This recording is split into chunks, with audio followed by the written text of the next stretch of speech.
अस्सलामुअलैकुम व्यूअर्स, हमारी इस वीडियो का टॉपिक है रिलेटिव प्रोनाउंस। लेकिन इस वीडियो में हम सिर्फ डिफरेंट रिलेटिव प्रोनाउंस की डिफरेंट केस फॉर्म्स को समझने की कोशिश करेंगे। अगर आप लोग रिलेटिव प्रोनाउन के कॉन्सेप्ट को समझना चाहते हैं कि ये क्या होता है, तो फिर इसके लिए आप इस वीडियो के पहले पार्ट को देखें, जिसके अंदर मैंने बड़ी डिटेल में एग्जांपल्स की मदद से रिलेटिव प्रोनाउन का कॉन्सेप्ट समझाया है कि रिलेटिव प्रोनाउन होते क्या हैं, और इस वीडियो का लिंक नीचे डिस्क्रिप्शन में भी दे दिया गया। एक बात तो ये होगी। दूसरी बात ये है कि डिफरेंट रिलेटिव प्रोनाउंस की डिफरेंट केस फॉर्म्स को आप तभी बेहतर तरीके से समझ सकते हैं जब आपको ये पता होगा कि केस होता क्या है। केस को समझने के लिए आपको पर्सनल प्रोनाउन की केस फॉर्म्स को समझना पड़ेगा कि पर्सनल प्रोनाउन जो है उसके डिफरेंट केसेस क्या होते हैं।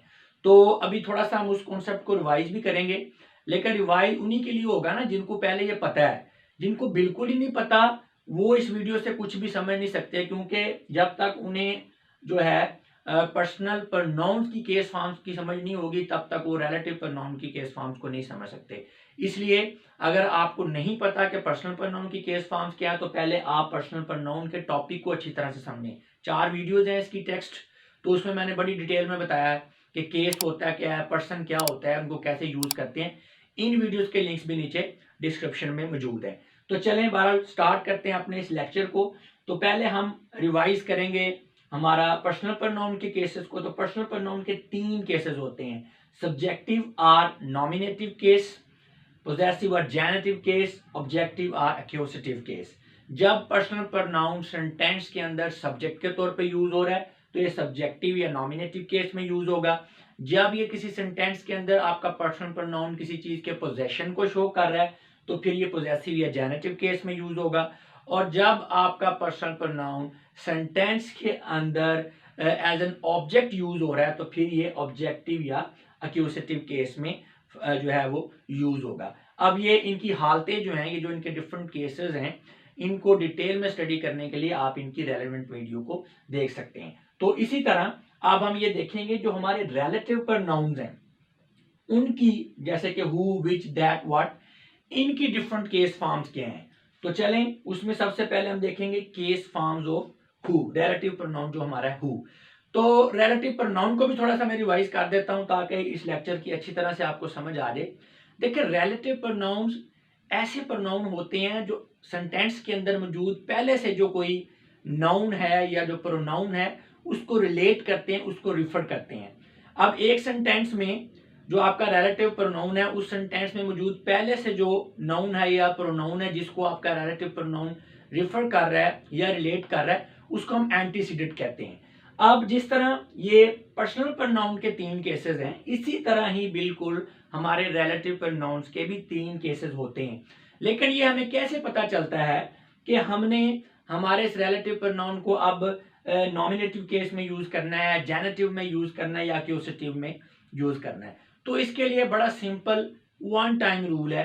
आपका रिलेटिव प्रोनाउन सेंटेंस के अंदर जिस एंटीसीडेंट को यानी कि जिस नाउन या प्रोनाउन को रिफर कर रहा है या रिलेट कर रहा है, अगर वो सेंटेंस में सब्जेक्ट के तौर पे यूज हो रहा है तो फिर आपका जो रिलेटिव प्रोनाउन है उससे रिलेट करने के लिए नॉमिनेटिव या सब्जेक्टिव केस में यूज होगा। अगर आपका एंटीसीडेंट है सेंटेंस के अंदर जिसको आपका रिलेटिव प्रोनाउन रिलेट कर रहा है, वो सेंटेंस के अंदर ऑब्जेक्ट के तौर पे यूज हो रहा है, तो आपका जो रिलेटिव प्रोनाउन है फिर वो ऑब्जेक्टिव या एक्यूजेटिव केस में यूज होगा। अगर आपका रिलेटिव प्रोनाउन किसी चीज के पोजेशन को शो करने के लिए रिलेटिव प्रोनाउन के तौर पर यूज हुआ है तो ऐसी सूरत में ये पोजेसिव या जेनेटिव केस में यूज होगा। तो अभी हम देखेंगे इनकी एग्जांपल्स, तो ये आपको क्लियर हो जाएगा। खैर, जो हु है इसकी सब्जेक्टिव या नॉमिनेटिव केस है, चाहे सिंगुलर है चाहे प्लूरल है, हु ही है। तो हु अगर उर्दू में बात करें तो हु का मतलब होता है जो या कौन, ठीक है। इसी तरह अगर हम हु के पोजेसिव या जेनेटिव केस की बात करें तो ये हुज है। हुज उर्दू में बात करें तो हुज का मतलब होता है जिसका या जिसकी। अगर सिंगुलर है तो जिसका या जिसकी, अगर प्लूरल है तो जिनका या जिनकी। इसके अलावा अगर ये क्वेश्चन वर्ड के तौर पे यूज हो रहा है हुज, तो फिर हम इसका जो है उर्दू में मीनिंग बन जाता है किसका। तो ये जो है पोजेसिव या जेनेटिव फॉर्म है हु की। अच्छा जी, अब आ गया ऑब्जेक्टिव केस। जब आपका हु जो है ये ऑब्जेक्टिव फॉर्म में सेंटेंस में यूज हो रहा है तो फिर हम इसकी जगह होम यूज करते हैं। होम का मतलब है जिसे या किसे। अच्छा, नॉर्मली जो आपकी फॉर्मल इंग्लिश है उसमें हम होम ही यूज करेंगे। बाज का जो आपकी इनफॉर्मल इंग्लिश है उसमें हम जो है हु का एक्यूजिटिव केस उसके हु को भी यानी हु को ही हम लिख देते हैं। बाज का जो है इनफॉर्मल इंग्लिश में जिसे या किसे यानी हु की एक्यूजिटिव फॉर्म को ज़ाहिर करने के लिए हु को ही लिख दिया जाता है, लेकिन फॉर्मल इंग्लिश में ये होम होता है। तो इसका मुख्तसर ये है कि सब्जेक्टिव फॉर्म में हु, पोजेसिव फॉर्म में ये हुज होता है और एक्यूजिटिव केस में ये होम होगा। तो चलें डिफरेंट सेंटेंसेस में अब इनका यूज देखते हैं। This is the girl or boy, हाँ जी लड़की है या लड़का है। तो हु राइट्स वेल, ये वो लड़का है या लड़की है जो बहुत अच्छा लिखता है या लिखती है। अब यहाँ पे देखें इस सेंटेंस में फंक्शन क्या हो रहा है, लिखने का काम हो रहा है। कौन लिख रहा है, लड़का लिख रहा है या लड़की लिख रही है। इसका मतलब है लड़का या लड़की, गर्ल या बॉय जो है इस सेंटेंस में सब्जेक्ट है। अब ये जो हु है ये आपका रिलेटिव प्रोनाउन है, ये किसको रिफर कर रहा है, किसको रिलेट कर रहा है, ये लड़की को या लड़के को रिलेट कर रहा है। तो लड़की या लड़का क्या है, सब्जेक्ट है। तो जब इसका एंटीसीडेंट सेंटेंस के अंदर सब्जेक्ट है तो हु फिर किस फॉर्म में यूज होगा, सब्जेक्टिव फॉर्म में यानी कि नॉमिनेटिव फॉर्म में। तो हु की नॉमिनेटिव फॉर्म हुआ है तो लिहाजा यहां पर अब ये नॉमिनेटिव केस में यूज हुआ है। नेक्स्ट सेंटेंस देखें, दिस इज द गर्ल और boy whose books are lost. तो ये वो लड़का है या लड़की है जिसकी किताबें जो है गुम हो गई हैं। अब इस सेंटेंस में क्या हुआ है, किताबों के गुम होने का फंक्शन हो रहा है। किताबें गुम किसकी हुई हैं, लड़के की गुम हुई हैं या लड़की की गुम हुई हैं। अब ये जो हुज है ये क्या कर रहा है, ये लड़के और लड़की का जो किताबों के ऊपर पोजेशन है उसको मेंशन कर रहा है। जो रिलेटिव प्रोनाउन है उसका काम ये है कि उसने जो आपका सब्जेक्ट है लड़की या लड़का उनके पोजेशन को शो करना है बुक्स के ऊपर। तो इसलिए फिर यहाँ पे हु जो है ये इसकी पोजेसिव फॉर्म में जो है वो इस्तेमाल हुआ है। अगर हम इसका ट्रांसलेशन करें उर्दू के अंदर, दिस इज द गर्ल और boy whose books are lost, ये वो लड़का है या लड़की है जिसकी किताबें गुम हो गई। तो आप देख सकते हैं कि हुज यहाँ पे जिसकी या जिसके उसका मफहूम देता है। नेक्स्ट सेंटेंस देखें, दिस इज द गर्ल और बॉय होम ऑल लाइक, ये वो लड़का है या लड़की है जिसे हर कोई पसंद करता है। अच्छा, यहाँ पे थोड़ा सा समझने वाली बात है, बात स्टूडेंट्स जो है ना वो उनके अंदर जो जहन के वो जो एक स्ट्रक्चर बनी होती है, पिक्चर बनी होती है सेंटेंस की कि सब्जेक्ट होगा फिर वर्ब होगा और ऑब्जेक्ट होगा। नो डाउट बेसिक स्ट्रक्चर जो है एक सेंटेंस की इसी तरह से होती है कि सब्जेक्ट होगा, वर्ब होगा और ऑब्जेक्ट होगा। लेकिन ये हमेशा ऐसे नहीं होता। आपने इस चीज को कभी भी रूल नहीं बना लेना कोई हार्ड एंड फास्ट के जी ऑब्जेक्ट जो है सेंटेंस के आखिर में ही आ रहा है और सब्जेक्ट पहले ही आ रहा है और वर्ब दरमियान में होगा, ये जरूरी नहीं होता। आपने इनकी फंक्शनैलिटी को देखना है। देखिए सब्जेक्ट क्या होता है, काम करने वाला, फाइल जो कोई काम कर रहा है सेंटेंस के अंदर। वर्ब क्या है, एक्शन है। और ऑब्जेक्ट क्या है, जो वर्ब के एक्शन को रिसीव कर रहा है यानी जिस पे काम हो रहा है, काम को वसूल करने वाला, मफूल। अब इस सेंटेंस पे गौर करें। अब बाल बच्चे बाल स्टूडेंट्स जो हैं जिनके जहन में वही सब्जेक्ट वर्ब ऑब्जेक्ट वाली स्ट्रक्चर जिनके माइंड में घूम रही होती है वो ये समझ रहे होंगे कि यहाँ पे जनाब आप जो है ना गर्ल और बॉय यही सब्जेक्ट है और यही वो गलती करते हैं। देखें यहाँ पे इस सेंटेंस में पहले आप ये देखें एक्शन क्या हो रहा है। पहले आपने एक्शन देखना है, एक्शन को आप समझ लेंगे ना फिर आपको पता चल जाएगा एक्शन कर कौन रहा है और एक्शन जो है वो रिसीव कौन कर रहा है। जो कर रहा होगा वो सब्जेक्ट है, जो रिसीव कर रहा है एक्शन वो ऑब्जेक्ट होगा। अब इसमें फंक्शन हो रहा है इस सेंटेंस में लाइक करने का, पसंद करने का। हमारा वर्ब क्या है, लाइक। अब लाइक कौन कर रहा है, कौन कर रहा है लाइक, ऑल। ये हमारा इनडेफिनेट प्रोनाउन, ये सब्जेक्ट है सेंटेंस के अंदर। ऑल यानी बहुत सारे लोग हैं वो लाइक कर रहे हैं और लाइक किया किसे जा रहा है, लड़की को या लड़के को लाइक किया जा रहा है। तो इसका मतलब है अब इस सेंटेंस के अंदर लड़का या लड़की सब्जेक्ट नहीं है, हमारे क्या है, ऑब्जेक्ट। और ये जो हु है ये क्या कर रहा है, सॉरी हु कह रहा है, होम। होम जो है ये क्या कर रहा है, ये रिफर कर रहा है, रिलेट कर रहा है गर्ल या बॉय को। तो अब ये गर्ल और बॉय ये क्या है, ये रिलेटिव प्रोनाउन का एंटीसीडेंट है। अब सेंटेंस के अंदर गर्ल और बॉय चूंकि ऑब्जेक्ट के तौर पे यूज हो रहे हैं इसलिए यहां पर हमारा जो रिलेटिव प्रोनाउन है ये अपनी ऑब्जेक्टिव या एक्यूजेटिव फॉर्म में यूज होगा। तो जो हु है इसकी इसकी एक्यूसेटिव या ऑब्जेक्टिव फॉर्म क्या है, वो है होम। अगर आप इनफॉर्मल इंग्लिश लिख रहे हैं तो आप हु भी लिख सकते हैं, लेकिन होम लिखेंगे तो वो ज्यादा बेहतर है। This is the girl or boy whom are like. ये वो लड़का है या लड़की है जिसे सब पसंद करते हैं। तो मैंने आपको पहले भी बताया था कि होम का मतलब होता है जिसे या किसे। तो आप देख सकते हैं जिसे या किसे ही आ रहा है जब हम तर्जमा करते हैं। तो इस बात को मैं फिर एक मरतबा रिपीट कर रहा हूं ताकि ये बात अच्छी तरह से आपके जहन नशीन हो जाए कि देखें जो रिलेटिव प्रोनाउन है ये रिलेट करता है, रिफर करता है सेंटेंस में पहले से मौजूद किसी नाउन या प्रोनाउन को जिसे हम एंटीसीडेंट कहते हैं।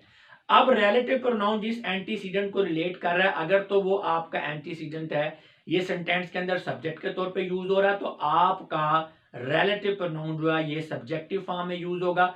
अगर आपका रिलेटिव प्रोनाउन जिस एंटीसीडेंट को रिफर कर रहा है, रिलेट कर रहा है, अगर वो आपका एंटीसीडेंट सेंटेंस के अंदर ऑब्जेक्ट के तौर पे यूज हो रहा है, तो फिर आपका रिलेटिव प्रोनाउन जो है ये ऑब्जेक्टिव केस में यूज होगा, ऑब्जेक्टिव फॉर्म इसकी इस्तेमाल होगी। इसी तरह अगर आपका रिलेटिव प्रोनाउन एंटीसीडेंट के पोजेशन को शो करने के लिए यूज हो रहा है तो फिर ये पोजेसिव फॉर्म में यूज होगा। अब यहाँ पे देख सकते हैं पहले सेंटेंस में आपका लड़की और लड़का क्या सब्जेक्ट है, तो हु यूज हुआ है सब्जेक्टिव फॉर्म में। दूसरे सेंटेंस में बुक्स के ऊपर लड़के और लड़की के यानी एंटीसीडेंट के पोजेशन को शो करना है, तो यहाँ पे हुज यूज हुआ है। तीसरे सेंटेंस के अंदर लड़का और लड़की ऑब्जेक्ट है, सेंटेंस के ऑब्जेक्ट हैं, तो इसलिए आपका रिलेटिव प्रोनाउन जो हु है उसकी हमने objective case objective form home use की हुई है। तो उम्मीद है कि आपको ये बात अब अच्छी तरह से समझ आ चुकी होगी। नेक्स्ट हम एग्जांपल देखते हैं। ये लड़का और लड़की सिंगुलर फॉर्म थे। अब अगर प्लूरल फॉर्म में यूज हो रहा है आपका एंटीसीडेंट, तो फिर जो है केस फॉर्म्स कैसे होंगी जी। These are the girls who write well. These are the girls are boys whose books are lost. These are the girls are boys whom all like. तो आप देख सकते हैं कि प्लूरल फॉर्म में भी जो आपका हु है उसकी जो तीनों केसेस हैं, तीनों केस फॉर्म्स हैं वो सेम की सेम है। तो ये लिखा भी हुआ मैंने कि चाहे सिंगुलर है चाहे प्लूरल है, आपके जो हु है उसकी नॉमिनेटिव फॉर्म ये होगी, इसकी जेनेटिव फॉर्म ये होगी और इसकी जो एक्यूसेटिव फॉर्म है वो होम होगी, या इनफॉर्मल इंग्लिश में ये हु भी हो सकता है। तो सम अप, अपनी सारी बात को अगर सम अप किया जाए तो वो इस तरह से होगी, case forms of relative pronoun who are same for the singular and plural, masculine and feminine. जी, आपका जो एंटीसीडेंट है चाहे वो मैस्कुलिन है, चाहे फेमिनिन है, चाहे वो सिंगुलर है, चाहे प्लूरल है, ये तीन केस फॉर्म्स ही है हु की। ऐसा नहीं है कि सिंगुलर के लिए अलहदा है, प्लूरल के लिए अलहदा है, मैस्कुलिन के लिए अलहदा है और फेमिनिन के लिए अलहदा है जी। तो हु के बारे में हमने डिटेल में डिस्कस कर लिया। अब हम नेक्स्ट हमारा रिलेटिव प्रोनाउन व्हिच है इसकी बात करते हैं। इसकी केस फॉर्म्स क्या है। Relative pronoun which has no genitive and accusative case forms, यानी अलहदा से इसकी जो आपका व्हिच है इसकी अलहदा से सेपरेट एक्यूसेटिव या जेनेटिव केस फॉर्म्स नहीं है जैसा कि हु की थी। But whose is used as a substitute for of which to express possession. जी, आपने रिलेटिव प्रोनाउन विच यूज किया हुआ है सेंटेंस के अंदर, आप विच यूज कर रहे हैं। अगर विच ने पोजेशन शो करना है एंटीसीडेंट का तो फिर ये ऑफ विच बन जाएगा, जिसका या किसका। लेकिन ऑफ विच हम बहुत कम यूज करते हैं, अमूमन हम ऑफ विच नहीं यूज करते।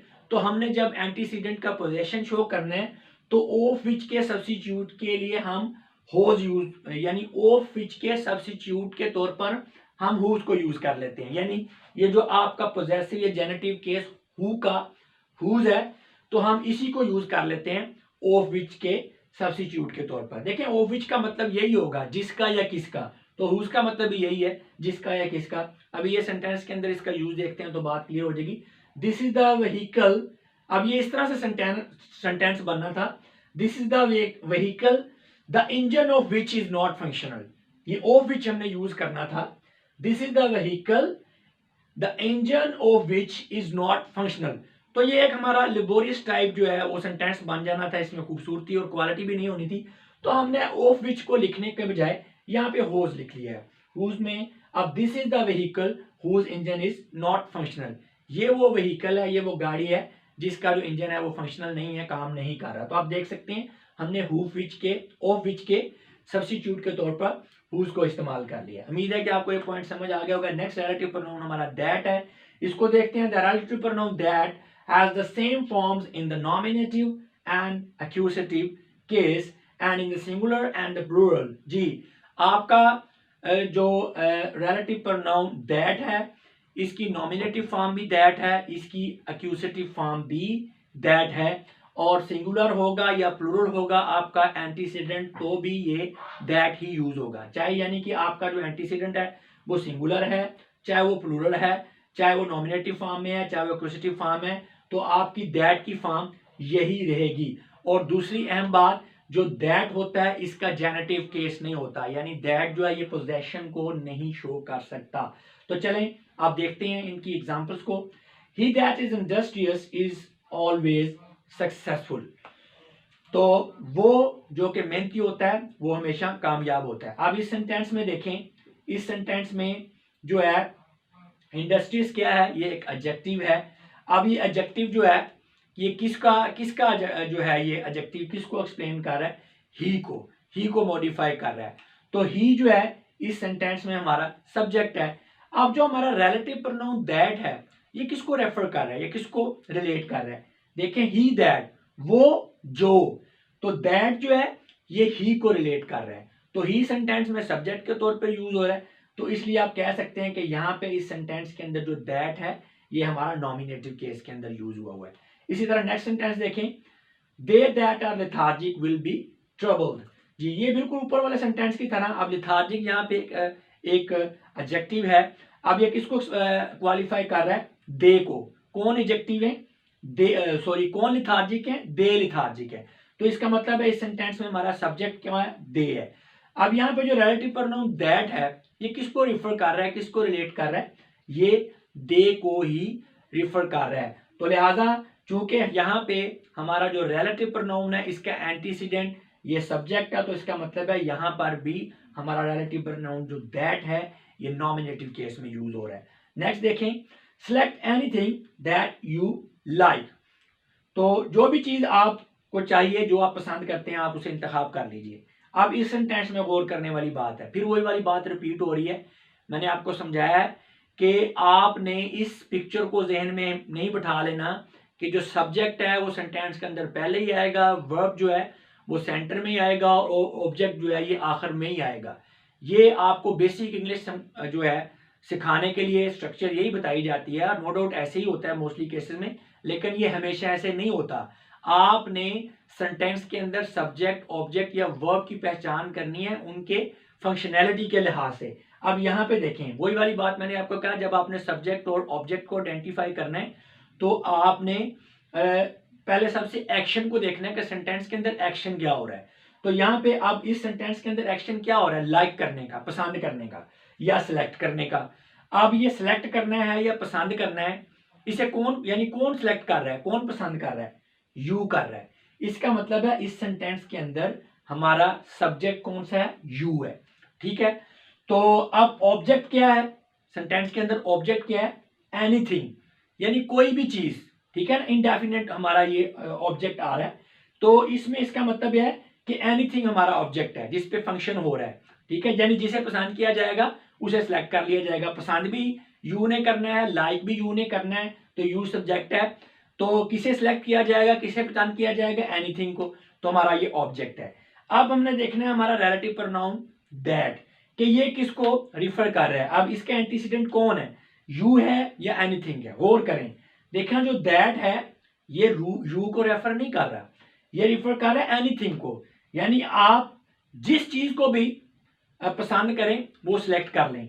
अब दैट जो है ये रिलेट कर रहा है, रिफर कर रहा है एनीथिंग को, चीज को। तो एनीथिंग क्या है, सेंटेंस के अंदर ऑब्जेक्ट है, तो इसका मतलब है यहां पर दैट जो है ये एक्यूजेटिव केस में यूज हुआ है। तो आप देख सकते हैं कि दैट आपका उसकी जेनेटिव तो है ही नहीं, वो तो मसले खत्म हो गया। दैट चाहे नॉमिनेटिव केस में यूज हो रहा है चाहे एक्यूजेटिव केस में यूज हो रहा है, इसकी फॉर्म वही है, दैट ही है। लेकिन ये अब आपने इसको समझना है, इसको आपने कॉन्सेप्ट को लर्न करना है कि फिक्रे की सेंस को समझना है, इसके एक्शन को समझना है। फिर आपने आइडेंटिफाई करना है कि जो एंटीसीडेंट है वो सेंटेंस के अंदर सब्जेक्ट है या ऑब्जेक्ट है। तो उसके लिहाज से फिर आप ये डिसाइड करेंगे कि सेंटेंस के अंदर जो आपका दैट है वो नॉमिनेटिव केस में यूज हो रहा है या वो एक्यूजेटिव केस में यूज हो रहा है। तो आप देख सकते हैं फॉर्म सेम ही है, लेकिन दूसरी जो है ना आपके, जैसे हु था, तो हु की तो फॉर्म भी डिफरेंट थी ना। फॉर्म को देख के भी पता चल जाता है। अगर किसी जगह पे होम यूज हुआ हुआ तो आपको पता चल जाएगा कि यहाँ पे हमारा रिलेटिव प्रोनाउन जो है ये एक्यूसिटिव फॉर्म में यूज हुआ है। हुज यूज हुआ तो आपको पता चल जाएगा ये पोजेसिव फॉर्म में। हु यूज हुआ हुआ तो आप कह सकते हैं कि यार यहाँ पे ये नॉमिनेटिव। लेकिन यहाँ पे चूंकि इसकी फॉर्म सेम है, दैट की नॉमिनेटिव में भी एक्यूसिटिव में भी, तो इसलिए यहाँ पे आपने सेंटेंस की सेंस को समझते हुए पहले आपने एंटीसीडेंट का पहचान करनी है कि वो ऑब्जेक्ट है, ये सब्जेक्ट है सेंटेंस के अंदर। फिर आपने ये डिसाइड करना है कि ये एक्यूसिटिव फॉर्म में यूज हो रहा है आपका दैट या नॉमिनेटिव फॉर्म में यूज हो रहा है। नेक्स्ट हमारा रिलेटिव प्रोनाउन है what. The relative pronoun what is used only in singular and has the same form in the nominative and accusative case. जी, जो आपका व्हाट है ये हमेशा सिंगुलर फॉर्म में यूज होगा, और दैट की तरह इसकी नॉमिनेटिव और एक्यूसिटिव फॉर्म इसकी भी सेम है, यानी ये नॉमिनेटिव के तौर पे यूज हो रहा है तो तब भी व्हाट होगा, अगर एक्यूसिटिव फॉर्म में यूज हो रहा है तो तब भी व्हाट होगा। तो बिल्कुल वही रूल अप्लाई करना आपने दैट वाला, कि जब आपने ये चीज डिसाइड करनी है, इस चीज को समझना है कि सेंटेंस के अंदर व्हाट जो है ये नॉमिनेटिव केस में यूज हो रहा है या एक्यूसिटिव केस में यूज हो रहा है, तो उसका सिंपल सा तरीका यही है, आपने यही देखना है कि व्हाट जो है ये किसको रिलेट कर रहा है, किसको रिफर कर रहा है, यानी जो आपका एंटीसीडेंट है उसको देखना है कि सेंटेंस के अंदर जो एंटीसीडेंट है यानी जो आपका नाउन प्रोनाउन है वो सब्जेक्ट है या ऑब्जेक्ट है जिसको रिलेटिव प्रोनाउन जो है वो रिफर कर रहा है। अगर वो सब्जेक्ट है तो इसका मतलब है व्हाट जो है वो नॉमिनेटिव केस में यूज हुआ है, अगर वो ऑब्जेक्ट के तौर पे यूज हो रहा है व्हाट का जो एंटीसीडेंट है तो इसका मतलब है व्हाट जो है वो एक्यूसिटिव केस में यूज हुआ है। आप ये सेंटेंस को देखेंगे समझ आ जाएगी। What has happened was not expected, जो भी हुआ उसकी तवक्को नहीं की जा रही थी। अब इस सेंटेंस में क्या हुआ है, हैपन, हैपन जो है ये फंक्शन है हमारा। तो अब हैपन, कौन सी चीज हैपन हो रही है अब वो हमें पता नहीं है, इसीलिए हमने व्हाट को यूज किया हुआ है। तो इसका मतलब है अब एक चीज मालूम नहीं है जिसको व्हाट रेफर कर रहा है, जो चीज हुई है तो हुई वही चीज है जो हमें मालूम नहीं है, ठीक है, जनरल सेंस में हम बात कर रहे हैं। तो वो चीज हैपन हुई है, इसका मतलब वो सब्जेक्ट है। तो यहाँ पे हमारा जो रिलेटिव प्रोनाउन व्हाट है, इसका जो एंटीसीडेंट है जिसको ये रेफर कर रहा है जनरल सेंस में, कुछ भी हो सकता है वो, यानी हमें मालूम नहीं है, जनरल सेंस में बात करें तो वो सब्जेक्ट है, तो इसलिए यहाँ पे व्हाट जो है ये नॉमिनेटिव केस में यूज हो रहा है। नेक्स्ट सेंटेंस देखें, I do what I wish. मैं जिस चीज की मुझे ख्वाहिश होती है, जो मैं बेहतर समझता हूं मैं वो करता हूं, जो मुझे अच्छा लगता है वो मैं करता हूं।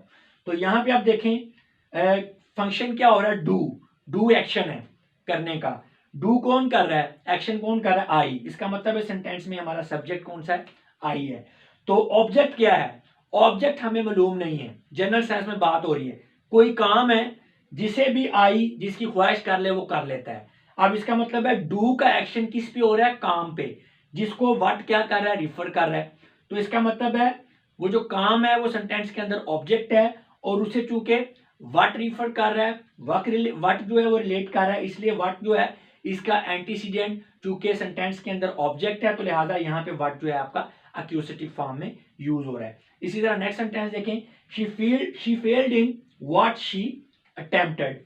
अब यहाँ पे देखें डबल फंक्शन है, फेल होने का फंक्शन है और अटेम्प्ट होने का फंक्शन है।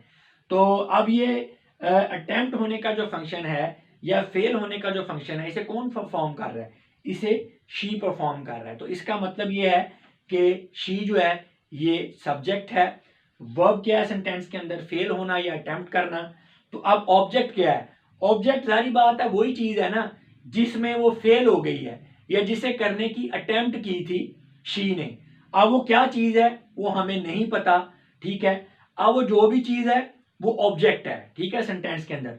अब उसे रिफर कर रहा है, उसे रिलेट कर रहा है कौन, हमारा रिलेटिव प्रोनाउन व्हाट। तो इसका मतलब है फिर ये हमारा ऑब्जेक्टिव या एक्यूसेटिव केस में यूज हो रहा है। तो व्यूअर्स मुझे उम्मीद है कि आपको ये हमारा रिलेटिव जो प्रोनाउन है इसकी डिफरेंट केस फॉर्म्स की बड़ी अच्छी तरीके से समझ आ चुकी होगी।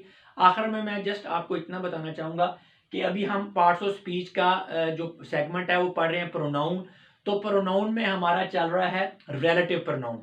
तो रिलेटिव प्रोनाउन जो है ये पर्सनल प्रोनाउन के बाद second most important, second most complex या सेकंड मोस्ट आप कह रहे हैं लार्जेस्ट, आप कह लें, यानी कि ये लार्जेस्ट पार्ट है प्रोनाउन का। तो इम्पोर्टेंट भी है, कॉम्प्लेक्स भी है। पर्सनल प्रोनाउन के बाद रिलेटिव प्रोनाउन में स्टूडेंट जो है इसको समझने में भी गलती करते हैं, इसको यूज़ करने में भी गलती करते हैं।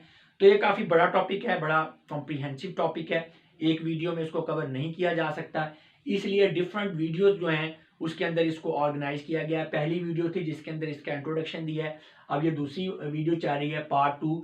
इसके बाद जो है हमने इसका यूज़ देखना है। अब जब हम यूज़ की बात करेंगे तो अलग-अलग एक जो आपका रिलेटिव प्रोनाउन होगा उसके यूज़ के ऊपर सेपरेट वीडियो होगी, यानी हु का यूज़ है, विच का यूज़ है, दैट का यूज़ है, तो इनके यूज़ के ऊपर अलग-अलग से वीडियो है हर एक रिलेटिव प्रोनाउन के ऊपर। फिर इनकी जो है करेक्शन ऑफ एरर के रूल्स वाली वीडियोज़ हैं, इसके अलावा इनकी प्रैक्टिस एक्सरसाइजेज़ हैं, तो काफ़ी सारी वीडियोज़ बन जाती हैं रिलेटिव प्रोनाउन के ऊपर। तो अगर आप इस टॉपिक को मुकम्मल तौर पर अच्छी तरह से समझना और सीखना चाहते हैं तो आपको रिलेटिव प्रोनाउन की तमाम रेलेवेंट वीडियोस को देखना पड़ेगा। उन तमाम वीडियोस के लिंक्स जो हैं वो नीचे डिस्क्रिप्शन में दे दिए गए हैं। इसके अलावा मैंने यहाँ पे बात कर रहा था ना कि वो जो ऑब्जेक्ट और सब्जेक्ट की जो पहचान है, तो उसको आपने करना है। आपने उस स्ट्रक्चर में नहीं जाना कि सब्जेक्ट, आप यही समझिए कि जो पहले आ रहा है वो सब्जेक्ट ही है, हो सकता है ऑब्जेक्ट पहले आ गया हो। तो इसलिए सब्जेक्ट और ऑब्जेक्ट की पहचान कैसी करनी है, तो इसके ऊपर भी सेपरेट वीडियो बनी हुई है कि सेंटेंस के अंदर सब्जेक्ट क्या होता है, ऑब्जेक्ट क्या होता है, यानी सेंटेंस की जो बेसिक स्ट्रक्चर है उसके ऊपर भी बनाई हुई वीडियो। तो आपको अगर इसको अच्छे तरीके से समझना चाहते हैं तो आप उस रेलेवेंट वीडियो को भी देख लें। तो मैंने स्टार्ट में भी कहा था कि रिलेटिव प्रोनाउन को समझने से पहले आपको पर्सनल प्रोनाउन को समझना होगा और आपको ये सब जो सेंटेंस स्ट्रक्चर है इसकी जो बेसिक इंफॉर्मेशन है कि बेसिक स्ट्रक्चर होती क्या है सेंटेंस की, इसको समझना होगा। तो फिर आप इन चीज़ों को समझ के अगर इस टॉपिक को समझने की कोशिश करेंगे तो ज़्यादा बेहतर तरीके से आपकी लर्निंग होगी। और इन तमाम वीडियोज़ की जो इतनी भी रेलेवेंट वीडियोज़ हैं इनके लिंक्स जो है नीचे डिस्क्रिप्शन में दे दिए गए हैं। तो अब मैं आप लोगों से इजाज़त चाहता हूँ। आपकी इस बातों का बहुत बहुत शुक्रिया। मैं उम्मीद करता हूँ कि इस वीडियो को देख लेने के बाद रिलेटिव प्रोनाउन की डिफरेंट केस फॉर्म का कॉन्सेप्ट आपका अच्छी तरह से क्लियर हो चुका होगा। अपना बहुत सा ख्याल रखिएगा। खुदा हाफिज़।